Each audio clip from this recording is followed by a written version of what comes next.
The very first thing I did after everything went down wasn't looking for weapons or a way out. No, I went out scavenging for baby formula and diaper. And all because I decided to adopt a human baby girl. Every zombie in the area probably mocked me, thinking I was an absolute idiot. But what they didn't know was that this little girl was actually the reincarnation of a legendary human empress. In her past life, she had fought across the universe, surviving countless life and death battles, and slaying countless alien powerhouses. But in the end, she was blindsided during her final ascension and fell at the hands of the swarm queen of the cosmic insect. Now, she had reincarnated, thrown 50 years back in time to the very beginning of the apocalypse. Except, this time, she was just a helpless infant. As for me, the moment I crossed over into this world, I was attacked by a zombie and became one myself. Luckily, I managed to keep my human consciousness. For a whole month, I survived on frozen meat I found in a grocery store. But lately, that meat had started to rot. Now, regular zombies don't mind rotten meat, but with my human brain, there was absolutely no way I could stomach it. Left with no choice, I had to disguise myself as a typical brain-dead zombie and head out to hunt for actual food. I sneaked into an apartment building and was just about to head into the kitchen when I suddenly heard a baby crying from the next room. I pried open the bedroom door with a crowbar and walked in. The inside was warm and cozy, a stark contrast to the bloodstains splattered all over the living room. On the bed, there was a little baby girl, maybe 6 or 7 months old, crying her eyes out. It looked like her parents, in their final moments, had locked the bedroom door from the outside to keep her safe. At that exact moment, little Yin Ruashua felt her heart sink into complete despair. She had finally reincarnated against all odds, but the first thing she saw wasn't her loving parents. It was a flesh-eating zombie. She hadn't eaten in days.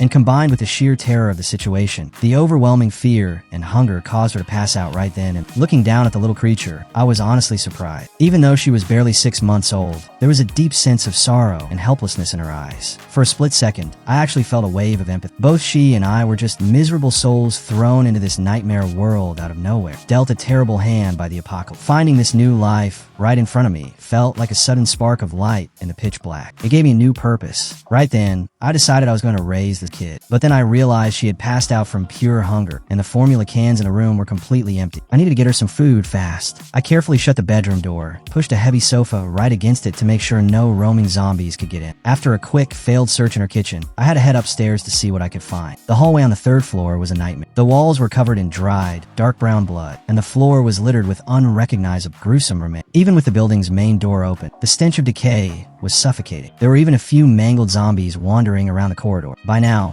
I was used to it, so I just walked past them to raid the apartments. I flipped through several kitchens, but couldn't find a single speck of baby formula, only bits of raw meat that hadn't completely spoiled yet. It wasn't until I reached an apartment on the 5th floor that the horror truly hit home. The mother there had turned into a zombie, and her own child had become her meal. I fell silent. If that little girl downstairs hadn't been locked safely in her room, she probably would have faced the exact same horrific fate. Thankfully, my luck turned. In that kitchen, I found 2 unopened cans of baby formula and a couple of pounds of fresh, unspoiled raw meat. Downstairs, Yin Ruashua vaguely felt the taste of warm milk pouring into her mouth. She started nursing instinctively. As the nourishment began to kick in, she painfully forced her eyes open. She realized she wasn't dead. Even more shocking, a zombie was sitting right there, acting like a nanny, feeding her milk with a spoon. In her past life, zombies were nothing but bloodthirsty monsters. She had even put down her own comrades after they turned. She couldn't help but wonder, is this monster trying to fatten me up just to eat me later? I had no idea what was running through her little head. Seeing her open her eyes just brought a massive wave of relief over me. But because she had gone so long without food, one bowl of formula wasn't nearly enough to fill her. For a second, I forgot I was a zombie and tried to speak to comfort her, but all that came out of my throat was a low,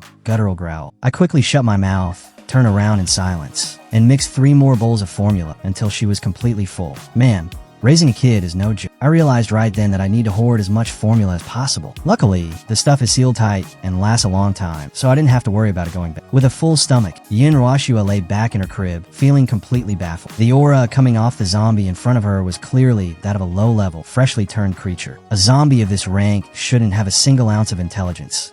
Yet she couldn't piece together what was actually happening. But as a former empress who had stared death in the face countless times, she forced herself to calm down. The fear was still there, but she figured even if the zombie really planned on eating her later, at least she wouldn't die on an empty stomach. The intense anxiety and hunger that had kept her on edge for days finally washed away, and she drifted into a deep, peaceful sleep. Looking at her sleeping face, I couldn't help but smile. For the first time since the world ended, I felt a sense of peace and beauty. But leaving a months-old baby alone in this spot was a death sentence. I had to move her. We were in an old 7-story apartment. The 2nd floor wasn't safe at all, but the the top would be much more secure. Fortunately, because this was an older neighborhood, there weren't massive hordes around, though the few zombies roaming downstairs looked absolutely starved. I couldn't risk bringing the baby out in the open like a blinking target. So, taking my crowbar, I quietly snuck up behind the zombies blocking the path and took them out with a clean blow to the head. Once I got her settled into the top floor apartment, I gave myself a thorough wash and changed into a clean set of clothes. Aside from the gruesome scars on my body, I looked just like a normal human being. Better yet, I hit the jackpot in this new apartment. Whoever lived here must have fled in a hurry when the outbreak started, leaving behind a treasure trove of baby supplies. Interestingly, maybe because I had been moving around so much lately, stiff, zombie limbs were starting to feel a lot more coordinated. I could even manage some basic human gestures. I was confused by the change, but I didn't dwell on it. All my focus was on the baby. When I picked up a diaper and got ready to change her, a wild thought suddenly crossed Yun Roashua's mind. If she had been confused by me feeding her earlier, watching me handle a diaper completely confirmed her suspicions. This zombie had kept his human consciousness. She began to replay our first encounter in her mind. Unlike the mindless monsters outside, I knew how to turn a doorknob and use a crowbar. Only a human mind could suppress a zombie's primal urge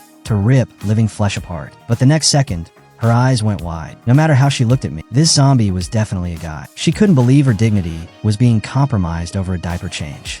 But she quickly let it go. Surviving the apocalypse and getting a second chance at life was a miracle in itself, and this zombie had saved her life. She shouldn't sweat the small stuff. Watching me clumsily but gently change her diaper with my stiff hand, a wave of emotion washed over her. She couldn't help but think about how I must have had a happy family before the world ended, only to turn into a monster, stuck in a tragic limbo where I didn't belong to the living or the dead. The sheer loneliness and pain of my existence touched her heart. Right then and there, she decided to accept me. I was going to be her zombie dad. After packing up and organizing our new home, I looked at our supplies. Knowing we both needed to eat, I decided I needed to hoard a lot more food. Going out during the day was too risky. If any human survivor spotted me, it would put both me and the baby in grave danger. Nighttime was my best bet. Before heading out, I didn't just lock the bedroom door. I dragged a heavy cabinet over to block the stairwell, making sure absolutely nothing, human or zombie, could get up here while I was gone. Human survivors breaking in this dog-eat-dog world. I'd already witnessed people doing some pretty horrific things just to stay alive. I knew exactly how dark human nature could get when the world went to hell, so I had to be extra careful. I made sure to tie the heavy iron gate on the first floor completely shut before I even started hunting for supplies. Even though individual apartments in this residential area didn't have massive pantries, if you hid enough of them, it added up to a lot of food. After packing my tactical backpack until the zippers were practically bursting, I carried a massive load of baby formula and headed back through the pitch-black night. But suddenly, a weird feeling washed over me. I looked up and realized the moon hanging high in the sky had turned a deep blood red. Meanwhile, back at the apartment, little Yin Roashua woke up and found the room completely empty. She had just comfortably done her business in her fresh diaper when she noticed the blood moon shining through the window. She knew exactly what this meant. The global evolution era was about to kick off. I was pretty shocked by the blood moon myself, but honestly, living in a zombie apocalypse makes you adapt fast. I had seen plenty of stuff like this in sci-fi movies, so I accepted it pretty quickly, figuring this was just how the end of the world was supposed to look. I kept moving and hauling supplies, even grabbing some storybooks and reading materials along the way. But on my fourth trip back and forth, my body suddenly went haywire. A strange, burning heat started surging through my freezing, dead veins. It was a feeling both foreign and incredibly familiar, almost like I was alive again. But right after that, a terrible itch started spreading inside my skull. My brain felt like it was literally going to explode. Panic completely gripped me. I thought my human consciousness was finally fading away and that I was about to turn into a mindless, bloodthirsty monster. And it wasn't just me. Under that eerie moonlight, I could see other zombies on the street going through the exact same painful transformation. Even the human survivors hiding in their rooms who were touched by the moonlight felt their bodies burning up, their blood pumping faster, and their bones hardening. Inside the bedroom, little Yin Roashua was also bathed in that crimson glow. Her tiny body trembled slightly as a fever washed over her. I don't know how much time passed, but I finally snapped out of it. At first glance, the world around me looked exactly the same, but the second I started moving, I noticed a massive difference. My movements were incredibly sharp and agile, completely losing that rigid, clunky zombie stiffness. I looked down and was amazed to see the black, decaying veins on my skin fading away. I even felt my hair growing back on my head. Looking down at the street,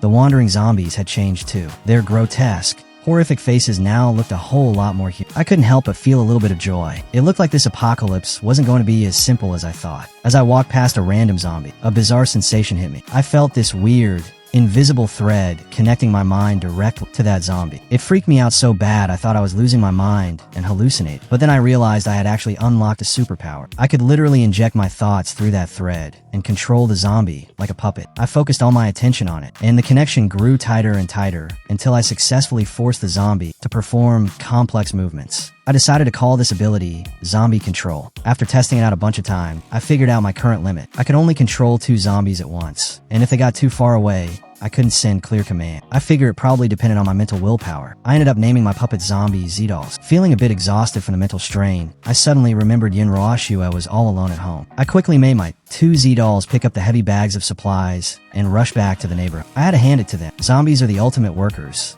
They don't eat, they don't drink, and they don't demand a paycheck. Meanwhile, after being baptized by the blood moon, Yinroashua woke up from her deep sleep. As a massive flood of information rushed into her brain, her eyes lit up with pure excitement. This time, her awakening was totally different from her past life. She had actually unlocked telekinesis, giving her the power to move objects with her mind. But the absolute best surprise was that she had also regained her past life ability to control time. Both of these talents had the potential to make her an unstoppable powerhouse. In her previous life, she had climbed all the way to the rank of Empress using just time control. So awakening dual talents in this life meant her offense and defense were going to be completely off the charts. She tried to test out her new power, but because her baby body was just too weak, a sharp, stabbing headache, pure exhaustion hit her almost instant. Even though her mental strength was incredibly weak right now, she was hyped for the future. She knew that as she grew up, her power would completely dwarf what she had in her past life. She even started daydreaming about growing up and absolutely crushing the swarm queen who had killed her. Suddenly, she heard noises coming from outside the apartment, and she figured her zombie dad was back. She couldn't help but be curious. Would a zombie who kept his human mind unlock special superpowers after the blood moon baptism, just like humans do? When I got back and saw the heavy cabinet in the stairwell hadn't been moved an inch, I let out a massive sigh of relief. For the first time since waking up in this nightmare world, I felt like I actually had something to care about, a real stake in this life. I easily pushed the cabinet aside, rushed into the bedroom, and found Yinroashua awake, just staring up at me so cutely. Look, I had never even been in a relationship before, but in that exact moment, I felt like a real dad. I walked into the kitchen, but since the water and electricity were completely dead, I had to use bottled water to mix her formula. As I stood there stirring the bottle, Yinroashua was carefully analyzing her zombie dad. She noticed I had changed, though it wasn't a massive transformation. Still, I looked much more human now, which totally defied the standard zombie evolution type. In her past life, zombies evolved into specific categories, like the tank type, which grew monstrously tall, incredibly muscular, and could take a ridiculous amount of punishment, acting like a literal main battle tank on the field and serving as a total nightmare for survivors. She had high hopes that a unique zombie like me would experience a massive mutation after the blood moon, since raw power is the only currency that matters in the apocalypse. Seeing that my changes were pretty subtle, she couldn't help but feel a little disappointed. Right then, Yinroashua made a quiet promise to herself. She decided that once she grew up, she would become incredibly strong so she could protect me. She knew deep down that if it wasn't for me, a reincarnated baby like her would have absolutely died in this wasteland. She always repaid her debts, especially a life-saving one. The idea of, "you raise me now, I protect you later," wasn't just some empty phrase to her. Plus, she knew the secret to zombie evolution. The main way zombies got stronger was by devouring living things, but the other way was by hunting down special zombie and harvesting the energy cores inside them. Any unique zombie that awakened supernatural power, no matter the type, would form a core inside its head. She was completely confident that by using her knowledge from her past life, she could hunt down those cores and help me evolve into a high-level zombie. When that happened, I'd finally be able to speak again, and my body would turn completely human. I had absolutely no idea what giant plans were swirling around in that tiny head. I just saw her staring at me with wide eyes, which I thought was hilarious. Even though I couldn't speak, I started gesturing wildly to try to show her that I'd set up 2 zombie bodyguards outside, and even brought back a bunch of toys. And honestly, along with the toys, I had even hauled back heavy high school prep books and study guide. Right then, it hit me that I hadn't even given her a name yet. After thinking it over, since we were living on the 7th floor, I decided to give her the nickname Chi-Chi. I hoped the name would always remind us of the good times we shared in our little 7th floor sanctuary. I was incredibly satisfied with the massive haul of supplies I had managed to gather in just one night, figuring it was plenty to keep me and Chi-Chi fed for a really long time. Considering how unpredictable the apocalypse could be, I decided it was best to lay low at home for a while, observe the situation, and only venture out once I knew it was safe. I walked into the living room and picked up a heavy steel machete, about 1.5 feet long, that I found earlier. I honestly couldn't guess what the previous owner did for a living to own a blade that long and razor sharp. Even though I had never taken a martial arts class thanks to my enhanced zombie strength, I could swing that heavy machete through the air effortlessly. I started picturing the badass moves from action movies and martial arts books,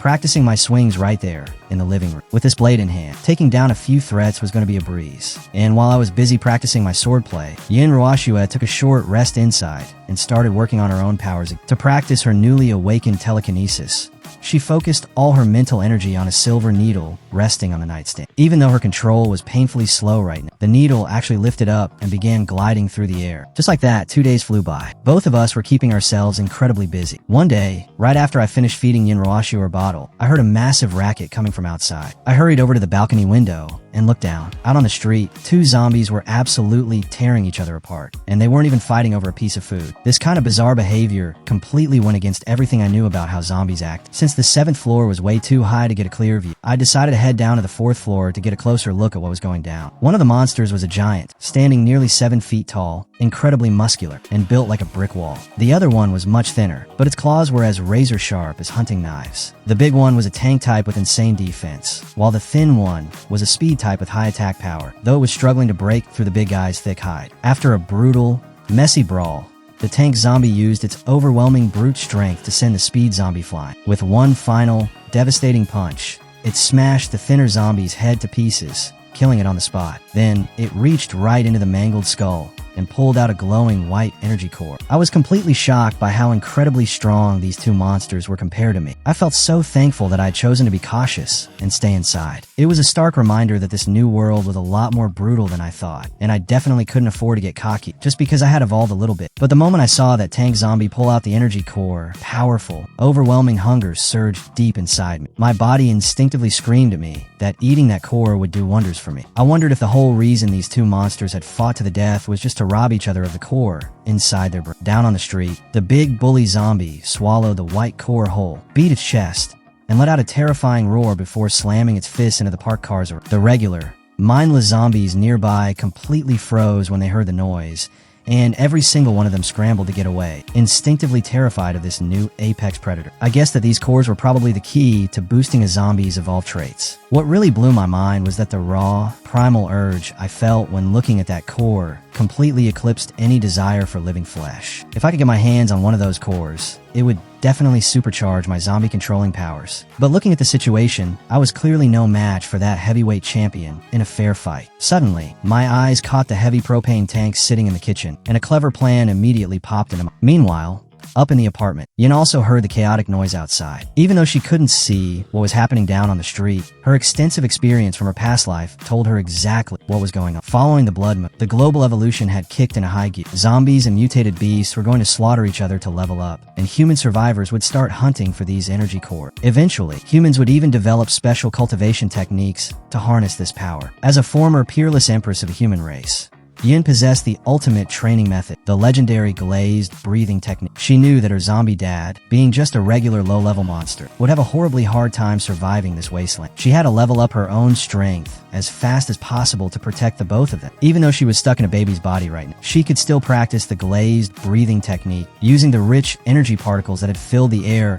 ever since the blood moon. As she began running the technique, her tiny body shivered slightly as the ambient energy slowly seeped into her skin. She felt incredibly lucky to have reincarnated at the very beginning of the apocalypse, allowing her to utilize the glazed breathing technique so early on. A massive wave of energy flooded into her body, making her baby bones much tougher and giving a solid boost to her weak telekinesis. While I walked back into the bedroom from downstairs, I noticed her little body trembling. I immediately panicked, thinking she had caught a cold or a fever, so I hurriedly grabbed a thick blanket and tucked her in tightly. Yin was startled out of her training session, but seeing the pure anxiety and worry written all over my face, she found it sweet and a little funny. At the same time, a warm wave of fatherly love washed over her. In her past life, she had grown up in a rough orphanage, experiencing nothing but the cold shoulder from the world. This was the very first time she had ever felt the warmth of a father's. Seeing that little Chi-Chi was perfectly fine, I went back to brainstorming how to take care of that monster outside. Having a ticking time bomb like that wandering around our building was too dangerous. I needed to take him off the board immediately. When evening rolled around, I put my plan into action. I used my mind to pilot Zidal number 1, sending him out to bait the tank zombie, who was currently chilling inside a storefront. digesting the white core. My puppet picked up a heavy flower pot, hurled it right at the tank zombie's head, and immediately bolted. The plan worked perfectly. The furious monster took the bait and chased him right into a shop where I had already rigged the heavy propane. The moment Zidal number 1 ran into the store, the tank zombie charged in like a freight train, his massive body smashing through the entrance. With one brutal swipe, he completely tore my first puppet to shreds. Right on cue, Zidal number 2 stepped up, slammed the shop door shut, and flicked a lighter, sparking the leaking propane tank. Boom! The propane tank exploded right in the tank zombie's face. A series of agonizing, blood-curdling screeches echoed from the raging inferno. By the time the monster managed to drag himself out of the burning shop, he collapsed face first right at the entrance. The second the tank blew, I had quickly disconnected my mind from the puppets to avoid the mental shockwave. Looking at the big guy, completely charred and motionless by the door, I waited out of sight for about 15 minutes just to be absolutely sure he was dead before I dared to creep closer. Up close, the monster was completely burned beyond recognition, his body severely mangled by the blast. I unsheathed my heavy machete and had to put some serious muscle into it just to chop open the back of his skull. Inside, I found an energy core that was white but streaked with a brilliant red. The raw urge this red-streaked core triggered in me was way more intense than the pure white one. From what I had observed, a pure white core was formed when a zombie started evolving by consuming other regular zombies. But this red-streaked one was clearly a tier higher, since the loud explosion and bright fire were starting to attract a bunch of wandering zombies. I quickly pocketed the core, grabbed 2 fresh zombies with perfectly intact limbs to serve as my new Z-dolls, and hurried back to our building. I stationed my new puppets downstairs to act as lookouts while I headed up to the 3rd floor. After making completely sure the area was secure, I couldn't fight the overwhelming craving anymore and swallowed the energy core whole. As the core dissolved, it began refining my body from the inside out. My skin started changing even more, shifting closer and closer to a normal human look. Aside from looking a lot better, my physical strength and agility got a nice little upgrade too. After a brief wave of dizziness, my mind became incredibly clear. My senses sharpened drastically, and controlling zombies suddenly felt as smooth as driving a luxury car. I realized I could now control up to 5 zombies at the exact same time. Even better, I unlocked a brand new ability, shared vision. This broke the old limitation where I had to keep my puppets in my line of sight to control them. Now, I could pilot them remotely. After doing a quick test, I figured out my mental range was a little over half a mile. Within this boundary, I didn't even have to step outside my door. I could just sit back and command my Z-dolls to do all the heavy lifting, which drastically boosted my chances of staying alive. Up on the 7th floor, Yin had heard the distant explosion and the agonizing screeches of the evolved zombie. She wasn't worried about her own safety up there, but the fact that I hadn't come back for so long was making her incredibly anxious. She knew that in her current baby state, she stood 0 chance against an evolved zombie with enhanced combat stats. She understood exactly how dangerous those monsters, so she could only pray to the universe not to take away the zombie dad who had finally given her a real family. She had tried to keep practicing the glazed breathing technique, but she was so incredibly distracted and worried that she couldn't focus at all. Right then, the sound of the front door unlocking echoed through the apartment. Yin let out a massive sigh of relief, a huge smile spreading across her face. After all, her zombie dad was the only monster in the world who knew how to unlock and open it. When I walked in and saw Yun smiling at me, my heart completely melted. Knowing that my new strength meant I could protect her even better made me incredibly happy. I walked into the kitchen with a spring in my step to mix her up a fresh bottle of formula. Watching her happily gulping down her milk, I felt like this dead, decaying body of mine was suddenly bursting with a brand new lease on life. Over the next 2 days, armed with my upgraded powers, I used my mind to pilot my Z-dolls all around the neighborhood for supplies. I ended up turning the empty apartments on the lower floors into makeshift warehouse. On top of stacking baby formulas and diapers, I also managed to hunt down a bunch of useful tools to deal with zombies. Over the last few days, even though my daily routine felt like Groundhog Day, I found it incredibly fulfilling. After all, I could literally feel myself getting stronger by the day. As for little Yoon, her daily schedule consisted entirely of drinking her milk and practicing the glazed breathing technique. Every now and then, she would catch the faint, muffled sounds of combat echoes drifting in from the living room. Putting that together with the crazy events from a couple of days ago, she figured I must have crossed paths with some evolved superpowers on. She knew exactly how terrifying those evolved monsters could be. Their pure pressure and combat stats were miles ahead of regular zombies. Plus, in this post-apocalyptic world, Basic zombies were at the absolute bottom of the food chain, facing constant death threats from human survivors, their own kind, and mutated wild beasts. She was deeply moved by the fact that even in such a brutal, desperate situation, I had never once thought about abandonment. Thinking about how human nature completely rots away when the world ends, she felt that her zombie dad keeping a heart of gold was the rarest, most beautiful thing ever. After days of nonstop training, her telekinetic strength had shot through the roof. She could now launch silver needles through the air like high-velocity sniper bullets. Combined with her time manipulation abilities, she was completely confident she could take someone off the board completely undetected. But she wasn't about to get complacent. To survive this wasteland long-term, she needed to become an absolute powerhouse. Meanwhile, as I was piloting my Z-Dolls to raid neighboring buildings for supplies, I hit the jackpot in one apartment. The original owner must have been a total MMA and combat sports fanatic, because the place was packed with martial arts textbooks detailing all kinds of hand-to-hand combat moves and fighting techniques. Now, thanks to my zombie evolution, my physical stats were already way past the normal humans. And since my body wasn't stiff anymore, learning and executing complex fighting moves felt like second nature. Sure, regular zombies fight like wild animals. Just raw, sloppy biting and scratching. But human-engineered combat styles like modern boxing and martial arts are way more efficient and scientific. Even though my main evolution path wasn't focused on physical brute force, I figured knowing real martial arts could easily close any physical gap. Plus, I could weaponize the fact that as a zombie, I had zero fear of getting bitten, allowing me to fight with weapons with maximum efficiency. After mastering the basics and putting in some heavy training, I marched my Z-Dolls into the 6th floor living room, cut the mental link, and turned them into my personal sparring partner. Look, when a zombie knows kung fu, absolutely nobody can stand his. But after a few real sparring sessions, I realized that just reading theory books and guessing on my own wasn't going to cut in a real fight. Actual combat was the only way to master distance control, predict an opponent's reflexes, and make split-second decisions. After grinding day in and day out, my fighting skills improved dramatically. Facing a head-on attack from a regular zombie became an absolute breeze, transforming me from a complete fighting rookie into a highly skilled combatant. On top of that, I discovered I could multitask like a pro. I could literally practice my martial arts forms while simultaneously piloting my Z-Dolls to scavenge for supplies miles away, tracking the surrounding area through their shared vision. Right around then, while checking in on Z-Doll number 1 on the 3rd floor of Building 1 in the Sunshine apartment complex, I spotted 2 regular zombies looting a place. Suddenly, a streak of crimson flashed across the screen. Its speed was absolutely terrifying. If it hadn't left deep skid marks on the floor, I would have thought my eyes were playing tricks on me. I immediately ordered my Z-Dolls to track the red blur, and after a few intense minutes, I finally got a clear look at this monster. It was a total nightmare come to life. Its skin had completely peeled away, leaving a raw, bloody mess, and its teeth and tongue looked deformed and mutated. Its hands and feet had warped into beast-like talons, making it completely impossible for the thing to walk upright. It had to crawl on all fours like a wild ant. But man, its speed and explosive power were completely off the charts. It could literally run up walls and sprint across ceilings like Spider-Man. Faced with this crimson nightmare, my Z-Dolls actually began to tremble with fear. And before I could even react, the monster closed the distance like a flash of lightning, instantly insta-killing both of my puppets. What on earth was that thing? The second my consciousness snapped back to my own body, my heart was pounding out of my chest, completely terrified. Ever since the Blood Moon, the abilities some of these zombies were unlocking were completely out of it. My current strength wasn't even close to being able to throw down with a monster like that. Even if I threw all 5 of my Z-Dolls at it together, they'd probably get turned into mincemeat in a split second. Right now, I could only cross my fingers and pray that the Crimson Crawler wouldn't wander over Building 5 where we were staying. Knowing I couldn't afford to waste a single second, I doubled down on my daily combat training against my puppet zombies to level up my skill. A week later, inside the 6th floor living room, I found myself getting cornered by 3 massive, muscular zombies. Even in that cramped space, I navigated the threat perfectly, dodging their swipes, finding the perfect opening, and using my advanced martial arts techniques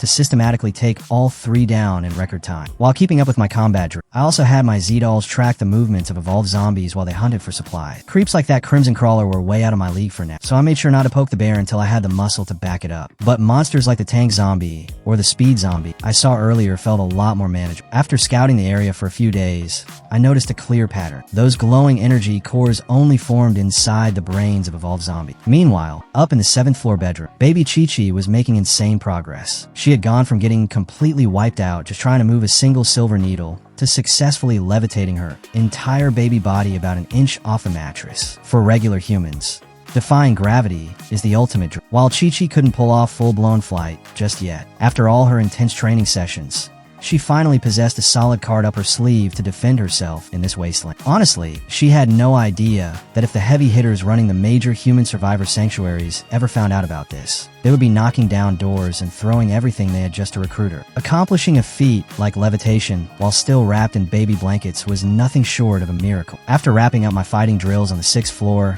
and ordering my Z-Dolls to clean up the mangled zombie remains, I was just about to head upstairs to feed Chi-Chi her bottle when one of my scouting puppets pinged me with a massive discovery. Not too far away, a slender speed-type zombie with an insane velocity upgrade was hot on the heels of a horribly emaciated human survivor. The poor guy had completely run out of stockpiled food and was forced to venture out to scavenge, only to run right into the exact type of evolved zombie I had been hunting for days. The speed zombie was moving like a bullet. It dug its sharp talons right into a car door to pull off a flawless drift around a corner, closing the gap instantly and tearing the survivor to pieces. Watching the whole thing unfold through shared vision, I realized this was my golden ticket. Ever since swallowing that first core and experiencing that massive power surge, I was completely obsessed with getting stronger. I immediately ordered my scouting puppet to stay on a monster's tail and monitor its position. I left one Z-Doll behind to keep eyes on the target, while calling in my other 4 puppets, arming them all with heavy fire axes. Once my squad of 5 Z-Dolls met up, I had them blend in, acting like mindless,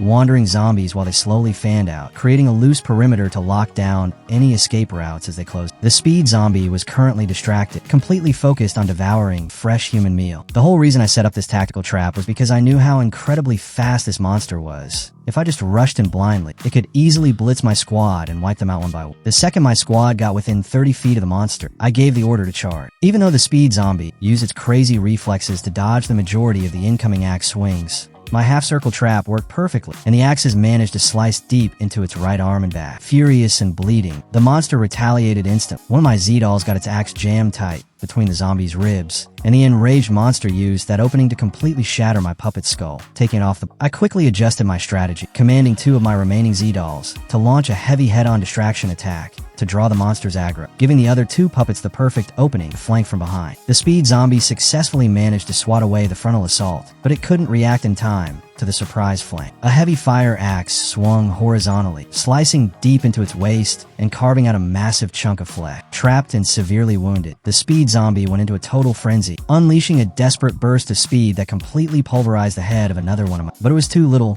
too late. My remaining 3 puppets rushed in together, shutting down any room to move, and the speed zombie finally hit its limit to escape the dense flurry of axe swings and was finally taken down for... With the speed-type zombie officially neutralized, I piggybacked on my surviving Z-Dolls to carve out the energy core before ordering them to double-time it back to our neighborhood. The moment they arrived, I stationed the squad downstairs to watch the front entrance, while I took the prize and retreated to a safe. Examining it closely, I found that this energy core looked exactly like the one I had swallowed before, a pure white core streaked with a vibrant flash of crimson. It looked like this speed zombie had already scavenged and consumed a core of its own. I swallowed the core, and once again, a massive tidal wave of raw energy surged through my entire body. By the time the process wrapped up, my stats had shot through the roof. I could now pilot up to 10 zombies at the exact same time, and my maximum control range had skyrocketed to an incredible 2 miles. Still riding high on the absolute thrill of leveling up, I went down to the streets, handpicked 10 of the biggest, most muscular zombies I could find, and armed every single one of them with a heavy fire axe, creating a genuinely intimidating strike. Staring at my new squad,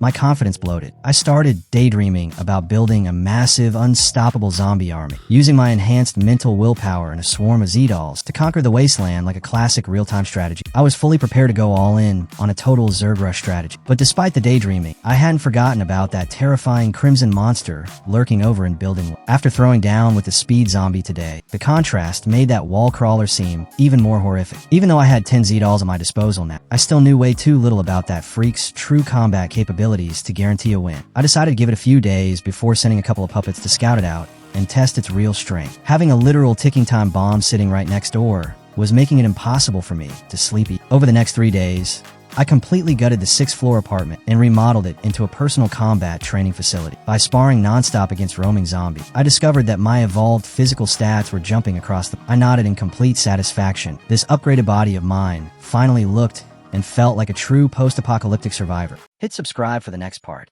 Have a good day.